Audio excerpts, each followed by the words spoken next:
I remade the Moon Knight title card in Blender. Let's learn just how I did it.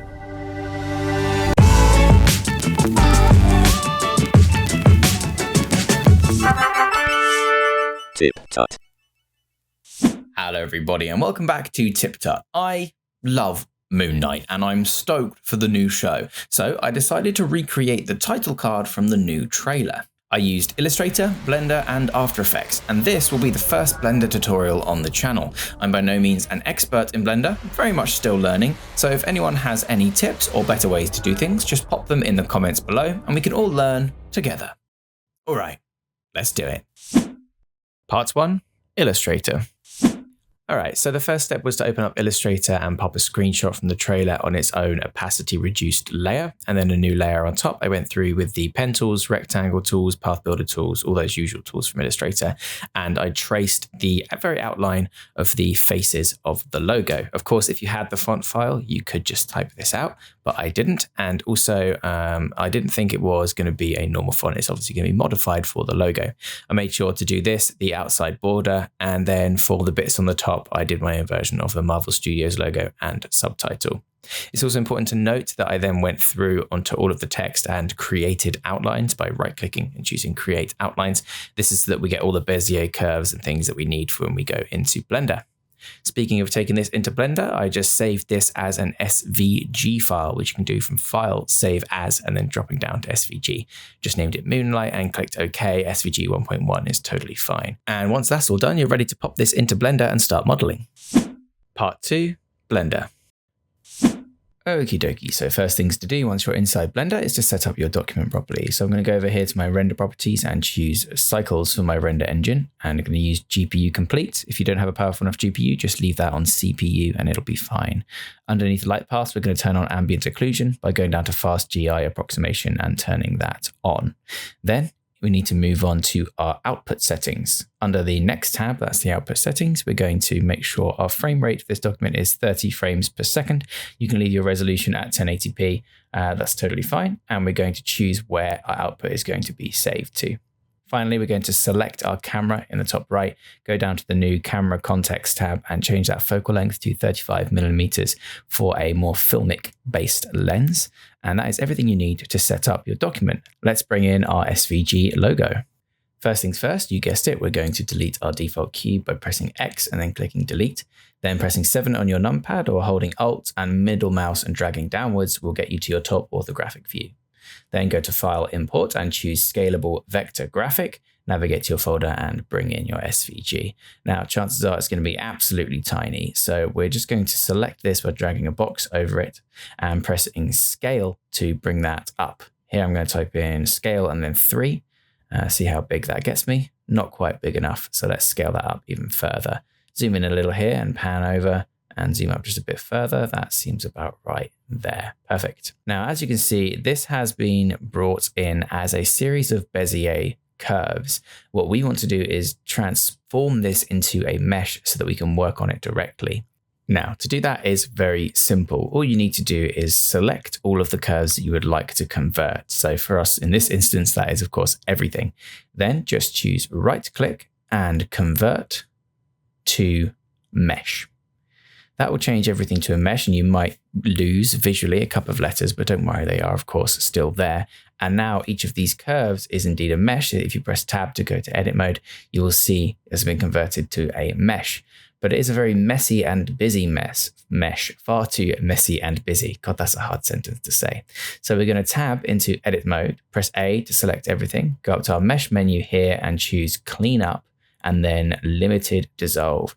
And this will basically get rid of any part of the mesh that isn't needed to maintain that final shape, which is now obviously going to be much easier to work with. Now I've done that with one shape, but we're going to do it with all of them. Select everything, press tab to go into edit mode, press A to select all, then mesh, clean up, limited dissolve. That's going to dissolve everything. And as you can see, there's a few points that it's missed. You can clean them up if you want, but they won't affect us for this tutorial. And you can see now we're working with a much more simple mesh. Brilliant. All right, so let's tidy up these meshes a little bit. Let's select the OON and then shift click the M and press Ctrl J to merge them all into a single group and rename that moon. Let's do the same thing for night. Select all, shift click the K, Control J to merge them, and then rename that group now to night. The border here is obviously only just one shape, so we'll just quickly rename that to border. And let's do the subtitle as well. Select them all, let's select everything except one. Shift click the last one, Control J, and turn them into a group. Let's call that subtitle. And then up here at the top, let's select everything here, shift click the S in shit, and turn that into a group. For the holy section, we're going to group all of the letters, but leave the background of the letters separate because we'll be separately making a material from that. Control J for holy. And then, of course, just rename the box behind it to something like holy frame. Okay, so that's all that set up. But now, as you can see, if we select everything, it's actually got this texture on it, this material. So if we go down to the materials properties panel here, you'll see it's a material from the SVG. Let's just select that and then click the minus button to remove it. You'll see it'll only remove it from one of the objects though. So we'll just go through and select all the other objects and remove that as well. Basically taking that material away and returning it back to what would have been the default state. When we do this to parts of it, like the moon here, you might see that parts of it disappear. Don't worry, it's not actually gone. It's just because they're on the exact same like Z height. They're kind of glitching into each other a little bit. So let's just hide the frame for now and continue to remove the materials from each of these segments. And then when we're done, we can bring it back. No problems at all. So we now need to get this basically set up into a wall to point the camera at. So pressing 7 will bring us to orthographic top view. Let's select everything here, right click it, choose set origin to geometry, which will just affect its rotational points for later on. Then we're going to rotate everything so it's standing upright by grabbing it all, pressing R and X to lock it to the rotation panel of the X axis, and then bringing it upright. If you hold Control, it'll snap to 90 degrees, or it'll snap to even numbers of degrees. So let's bring this in line now. Let's press G and then Y to move it forwards. But as you can see, it's kind of hard lining it up perfectly with the world origin in these kinds of views. So the best thing to do is actually just snap to orthographic views again by holding Alt and then clicking your middle mouse button and dragging in the direction you want. That way you get this orthographic view, you can line it up perfectly, and then you can lock to your other axes as well, pressing G and X here to move it over to the middle, like so. Okay, let's set up the camera then. So let's select our camera object just on the thing here, and in this transform panel, which if you don't see, you can just click the little dropout from the side. Let's just zero out everything and then turn the X rotation to 90 so it looks at our wall, and then drag it back in the Y so that it's not too close. Let's go to the View tab and choose Camera to View, locking the camera to the view, which means when we press O on the numpad and enter our camera view, whatever movements we make here are going to be reflected in the camera when we move it around. Let's pop back out and let's bring in a wall. Shift A will bring up your Add menu. Let's choose Mesh and Plane. Let's hold S to scale it up, and R, X and Control again to rotate it 90 degrees so it becomes a wall, and then move it up with G for grab and Z for the Z axis to bring it up into view, and then make it wider with S and X to scale, S and Z to scale, and then G and Y. Let's just move it slightly backwards. As you can see here, it's intersecting with our logo, just enough so that we don't get that glitchiness there. Again, we'll be tweaking this later on. And that looks like our wall is set up, ready to go. Let's pop inside and outside of the camera just to check the view, but I think I'm happy. Now we've made a bunch of adjustments to the axes and things of these objects. So let's select everything here, press Control A and then apply all transforms, which basically makes this their default position. And we're ready to start working with them and turn them into 3D. So let's do just that. All right, let's give our subtitle a little bit of 3D first of all then. Let's just select it here and tab into our edit mode. And then with everything selected, which it should be already, just press E to extrude that along the Y axis. Give it a little bit of 3D-ness. If we tab back to object mode, however, you'll see we got all these chonky lines on the insides of our O's and any curves because it's set to shade flat. We want to change that to shade smooth, but then our faces get messed up. And the way to fix this is to add a modifier called edge split. And that will just make sure you get smooth inner edges here, but a flat face as if you've cut a line around the edges of the faces, which is perfect. Let's tab back into edit mode here and give it a bit of a bevel by pressing Control B and dragging outwards. And you can scroll up to increase the amount of bevel sections that you've got, like I'm doing here, like so, just to round out the very front edges of that text. That looks pretty good. Let's move on. Let's do the same thing here. Let's shift Holy out of the way, tab inside our Holy frame and extrude that out again in a similar way, like so. Let's pick about there. That seems about right. Let's move our Holy back into position and give that a little bit of thickness in the exact same way. Let's extrude that out just a touch, maybe even less than that. Maybe let's almost nothing.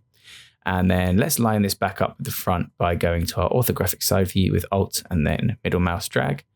Let's just move that backwards with G and Y so that it touches the Holy frame. That looks pretty good. Do the same thing for the shit here. Grab that, tab into edit mode, press E to extrude. Let's go into our orthographic view from the side so we can easily extrude to the same depth or so similar that it doesn't matter. And voila, that's that done.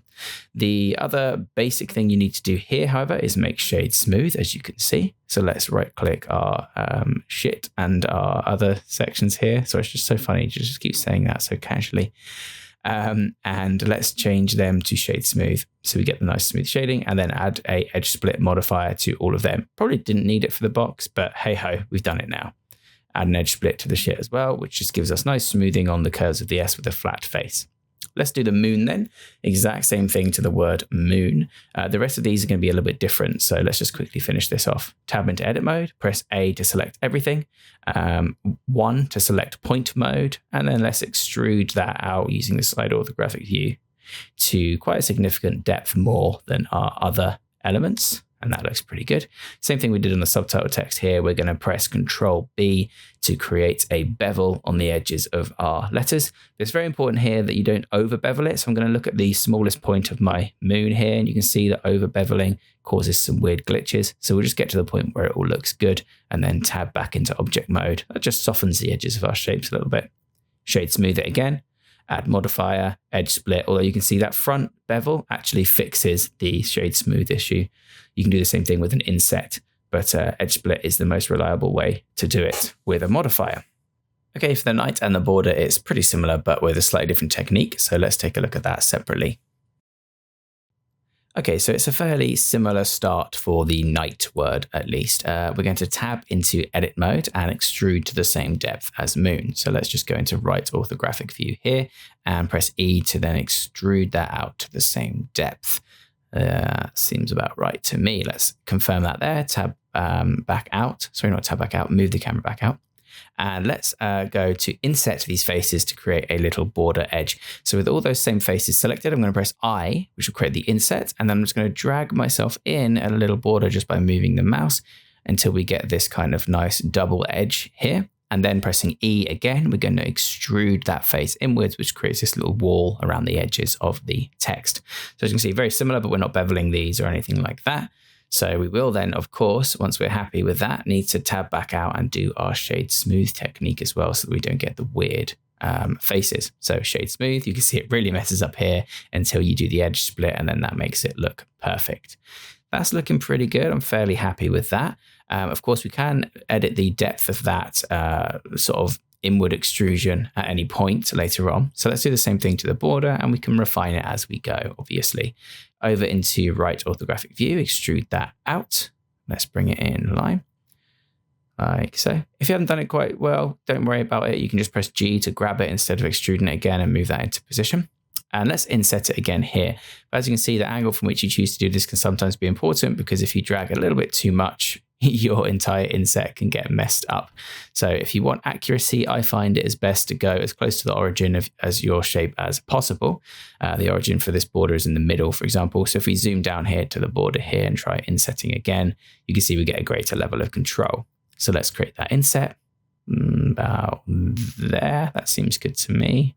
Trying to get the same rough thickness as the text, but I'm not too bothered. And then let's extrude that inwards again with E.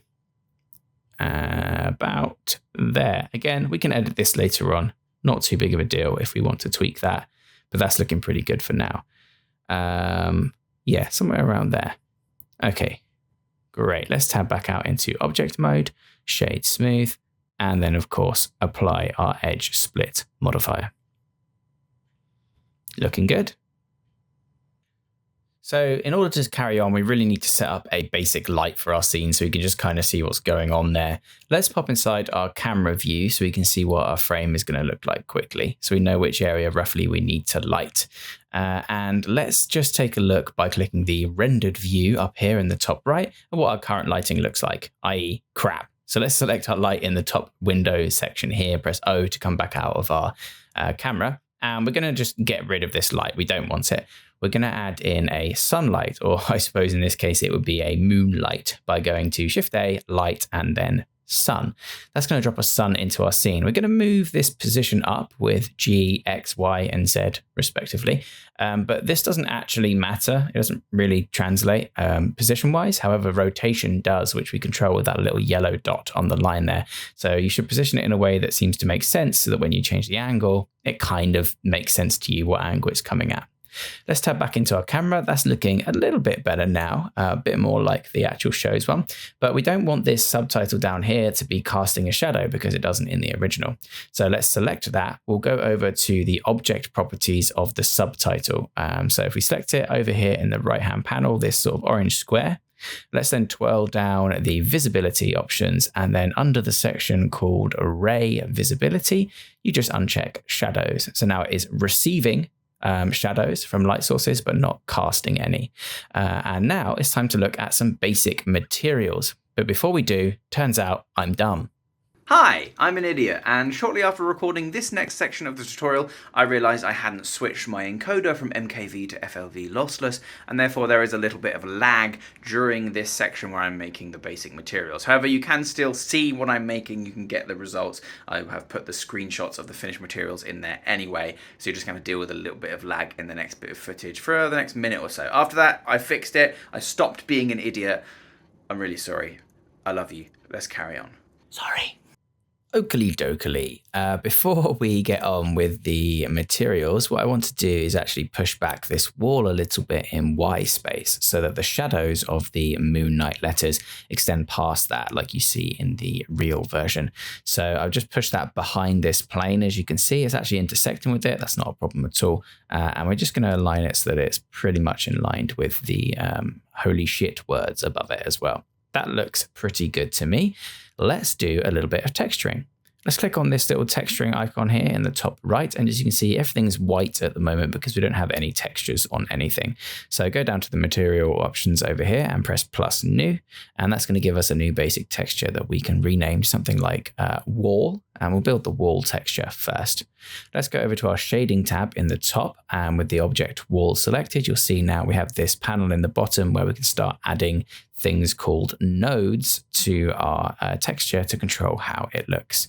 Now, I'm pretty sure I found this online, this texture, but I can't remember where, so I'm going to pop up a screenshot of it when it's done. But essentially, it's going to be a gradient circle going from the top left to the bottom right. So we're going to delete this principal BDSF texture here, press Shift A and search for something called a color ramp, and we'll pop that node in there as well. Then between the color ramp and the material output, we're going to pop a diffuse BSDF instead, which just basically allows you to apply this color ramp across the surface. So connect that to the surface by clicking and dragging. To the left of that, Shift A and search for a gradient texture. Pop that there.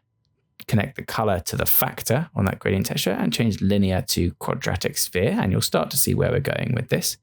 Then Shift A again, and this time let's search for a mapping node, which just allows us to reposition that texture if we plug the vector into the vector.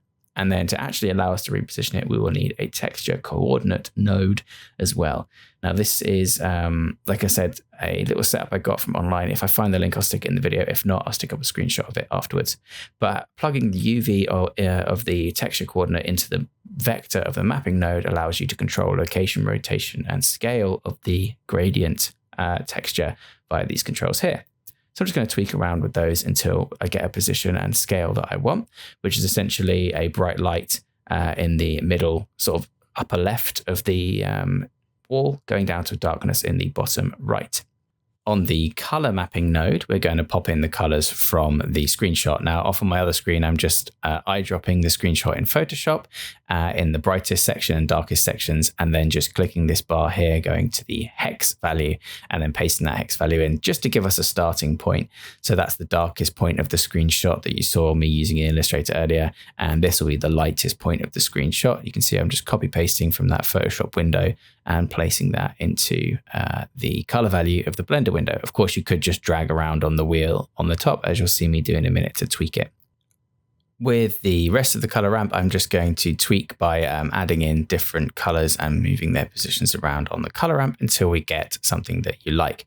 As you can see here, this is the final result in case you wanted to pause the video and screenshot that. But essentially, it's a gradient ramp from white to dark.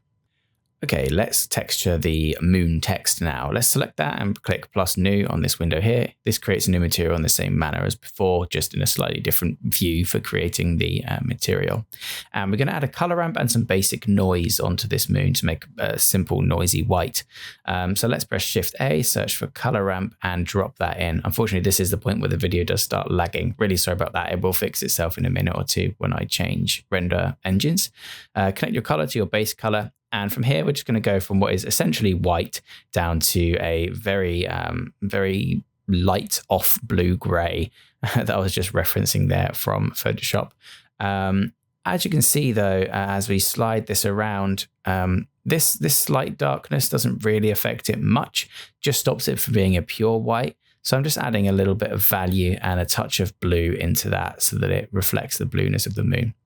Let's press Shift A and add ourselves in a noise node next. And this is just going to essentially give some really subtle texture that isn't going to be immediately noticeable, but will make it look a little bit less computerized, if that makes sense. Zoom all the way in on the O, connect the factor to the factor. And we're just going to bump the scale, detail, roughness of these all the way up. You'll see me just cranking the scale here, and this noise texture starts to come in, and you can kind of see where we're going. Let's bump the scale all the way up to 2000, the detail up to maximum, and the roughness up to about 7. Just adds a very subtle speckly noise texture. Let's go back to layout view for a moment here. And I've brought up Photoshop next to our document, so we can see at the moment that we've got quite a ways to go to make this more similar colors. So what we're going to do is just take our sun here, and we're just going to crank the strength up.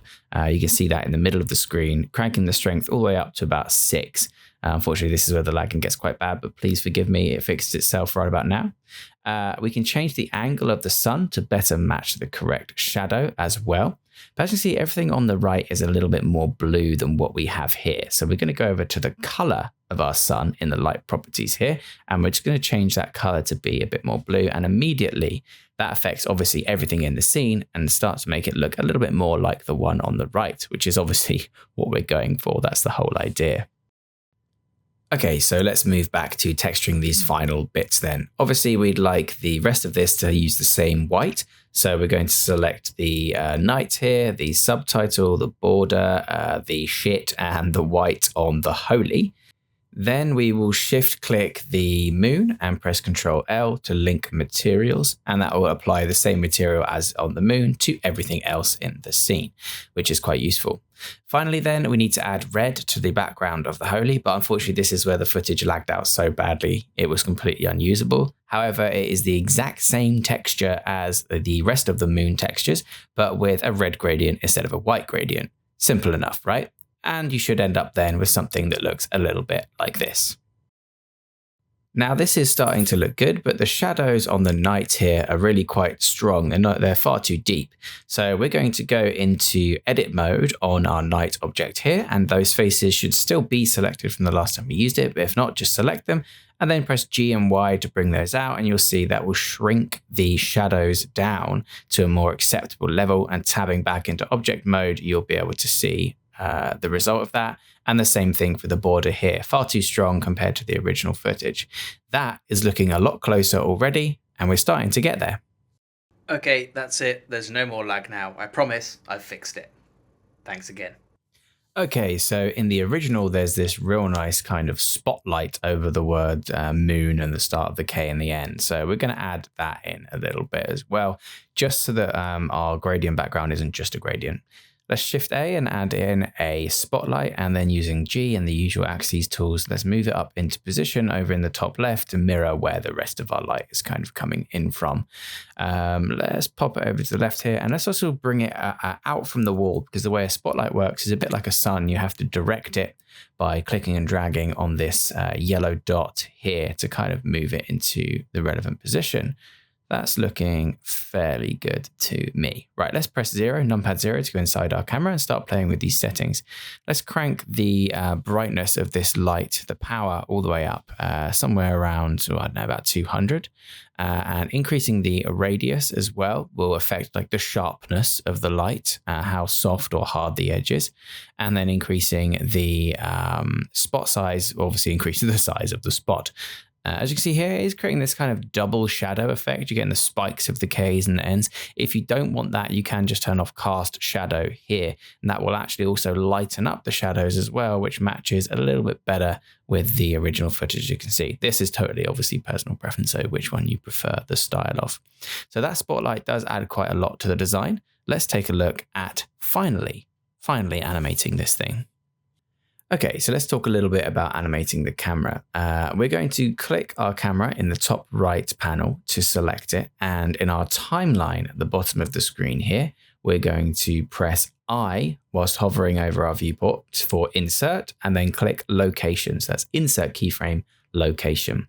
Let's scrub over to say frame 90 and using the move tools. So by dragging the location panel by pressing G and then Y to move through, we're just going to zoom out just a little bit like so.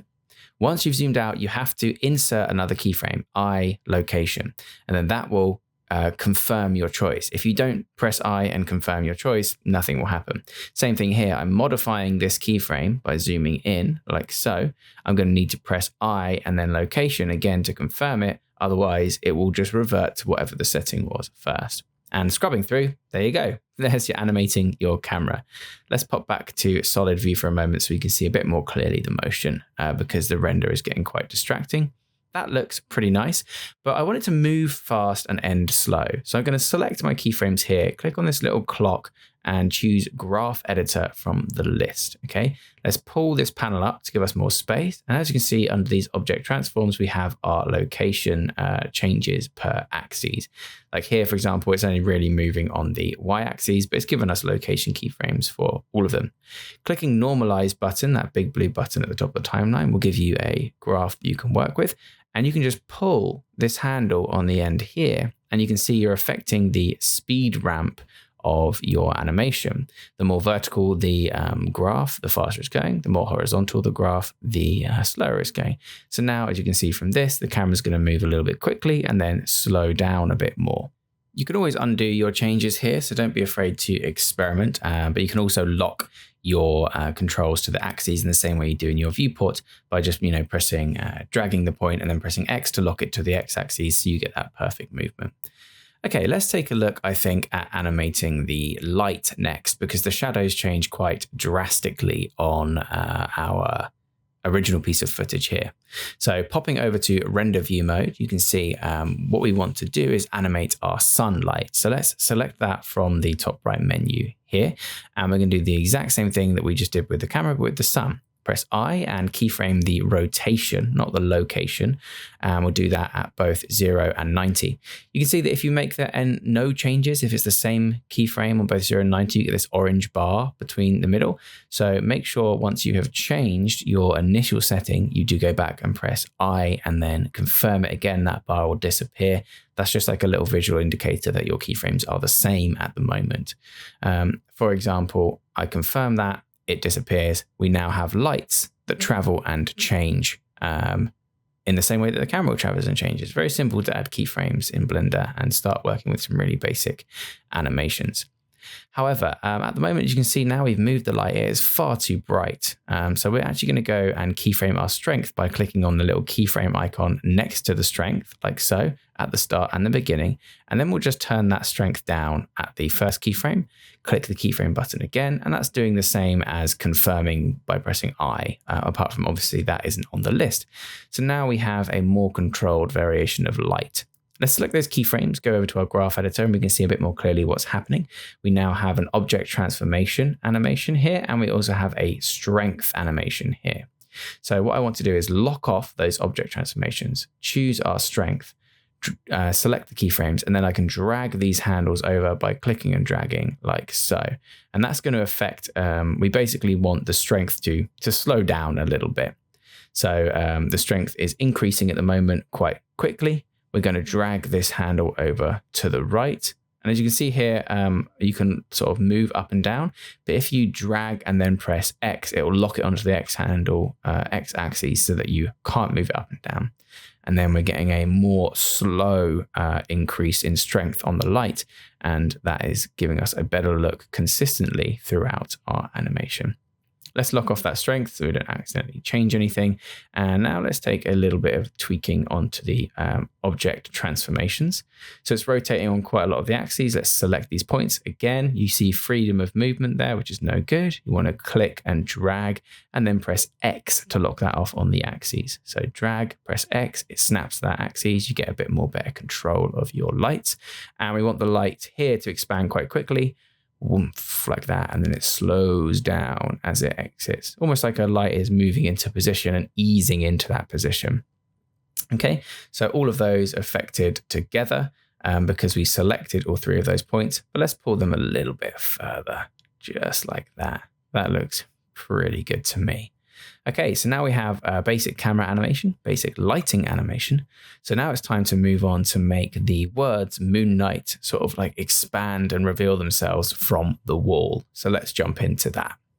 So let's start working on the holy shit title first. That seems the most fun. Let's pop out of camera view and go back to timeline view here. And let's go to material preview mode just so that it's a bit less distracting visually. And let's do the holy first. So let's zoom in on this and let's grab both the text and the box and the shit. And let's start keyframing these. Back at keyframe 0, we're going to press I and bring up some position or location keyframes. We're going to go over to frame 90 and do the same thing, location. We get the bar because the values haven't changed yet. Back on keyframe 0, we're going to move these back in space with G and Y to the point where they ever so slightly just intersect. We want that color to be there so it doesn't weirdly pop through the wall. I, location, confirm, really simple, really easy, bit of animation there as well.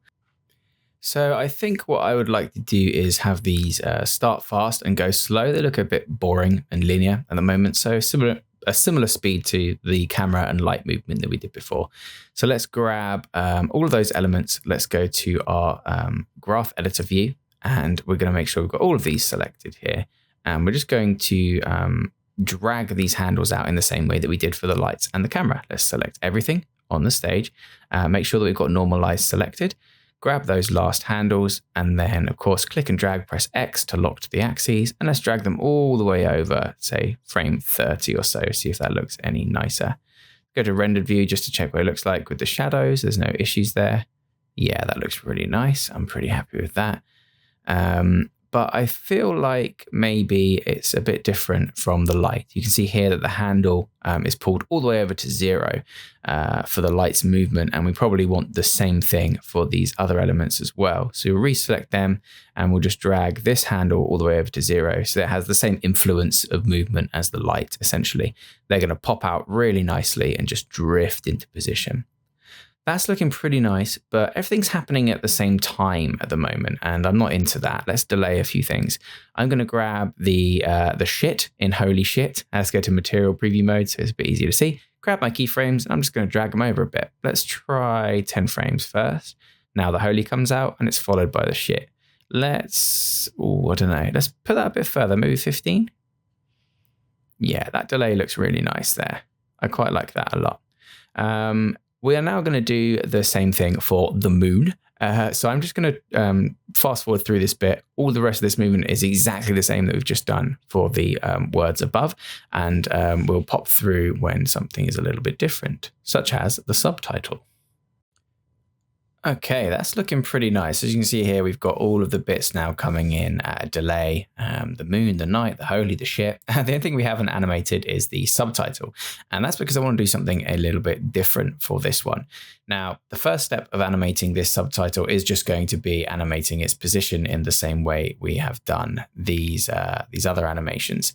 But then we also want this one to fade in like it does in the original. Okay, so let's pop out of camera view. Let's grab our subtitle, and we want this to be about halfway through. So we're going to make sure its geometry is in the right place, so its origin is easy to animate. And let's go over to say frame 60. Let's insert a location keyframe. Then let's go over, I think 90 frames is the length of animation we've done on the others. So if it's starting at 60, it would go through to 90, 120. Let's do around 150. That seems about right to me. Let's keyframe location again. And then on this first one here, let's move it back a little bit towards the wall, like so. And then make sure we lock that off with I and location. Let's select these keyframes. Take a little look. I think that looks nice. That seems about right to me. However, of course, in the original animation title card, this does fade in. And the best way I've found to do that is to use the materials alpha property. So let's pop over. Let's first of all select our subtitle and pop over to our shading view. Okay. And in the shading view, we can see that on our principled BSDF here, we have a alpha keyframe that we can right click and choose create keyframe for, and we can drag that down to 0 and choose a keyframe of 0 from there. Then let's go back to frame, say, I don't know, 110 or 105. Go back to our shading value, drag the alpha back up to 1, right click, insert keyframe, and now we have a keyframe going from 0 to 1 on this texture, like so. Let's go to rendered preview mode. And as you can see, you can only see it in rendered preview mode, the animation. But also we've made a bit of a mistake. I don't know if you can see that also our holy and shit words at the top there are using the same texture rather foolishly. And they are fading away as well. So best thing to do to fix that is to duplicate this texture. Before we do, however, let's just quickly adjust the speed of this animation. Let's get this right, first of all, in the same way that we did before. So yeah, that looks a lot nicer on the position there, comes to a drifting stop. Perfect. Okay, let's fix this material issue on the holy shit words at the top there. Because as you can see at the moment, when we play our animation, they're disappearing with the subtitle because they use the same material. So to fix that, we need to duplicate this material and remove the animation from it. Now, simplest way to do that is, of course, to pop out of the camera view. Let's scrub up here to our holy and our shit. Go down to the material options here. We're going to take our white texture, just duplicate that and just call it white, like no fade.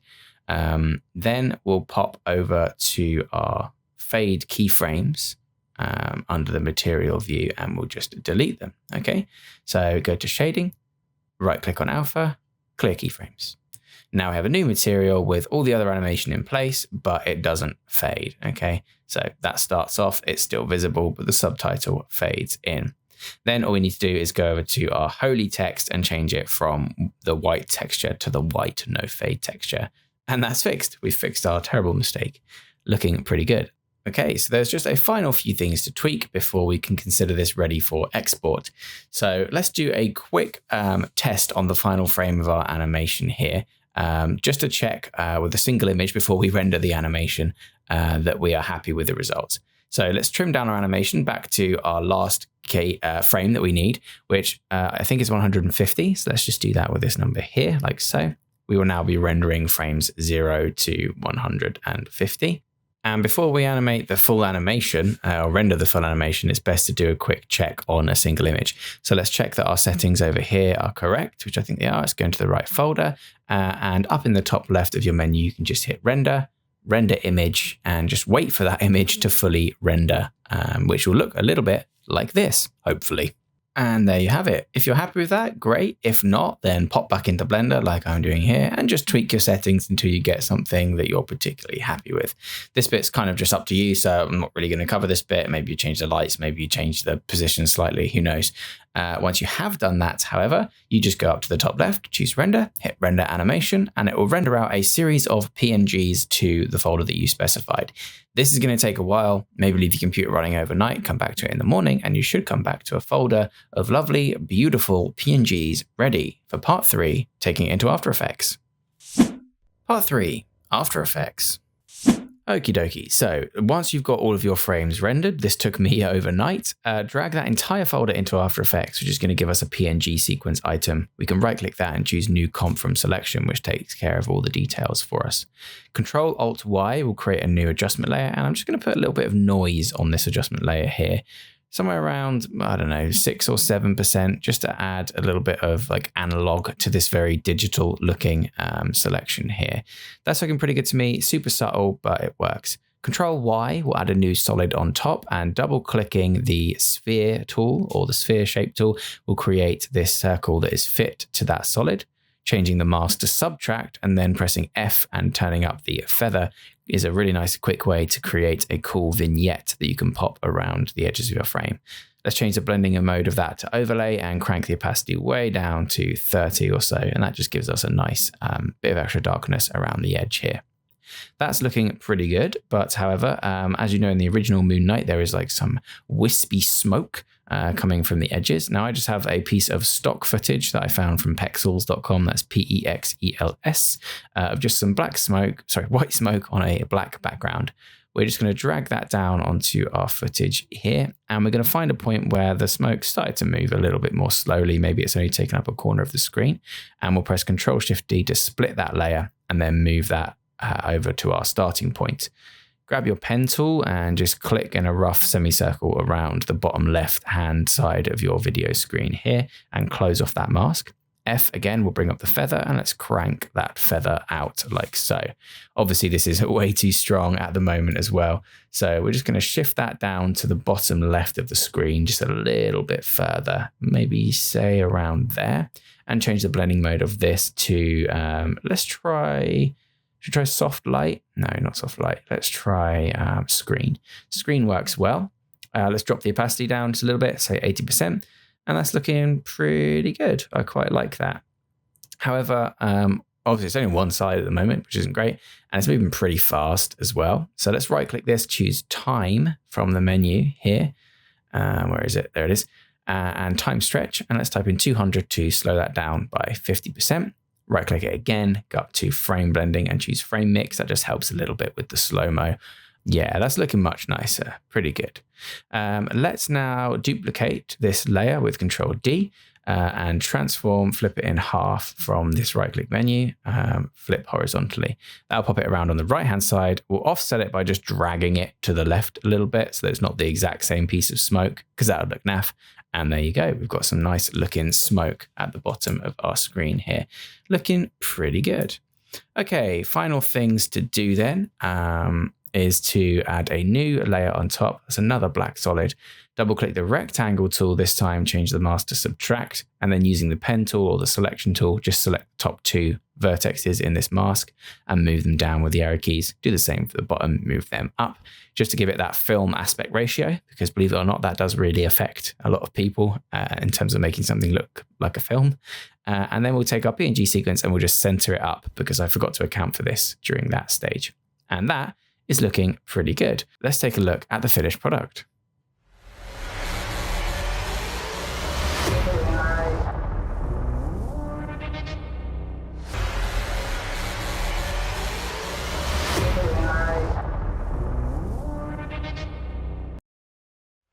Okay, so there you have it. I hope you enjoyed this tutorial. I know it was a bit of a long one, and I also appreciate it was a bit of a fast-paced tutorial, especially for my first Blender tutorial as well.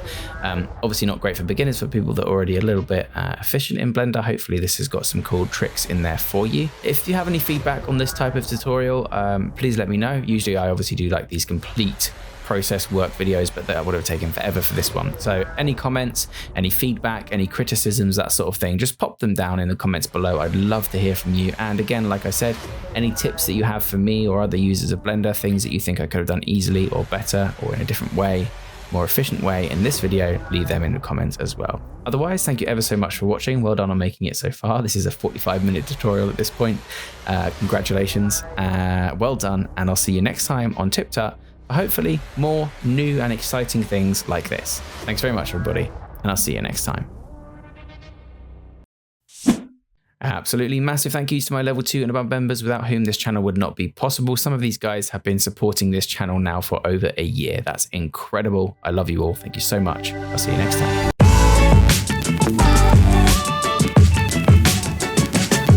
Remember to subscribe for more tips, tricks, and tutorials. Thanks for watching.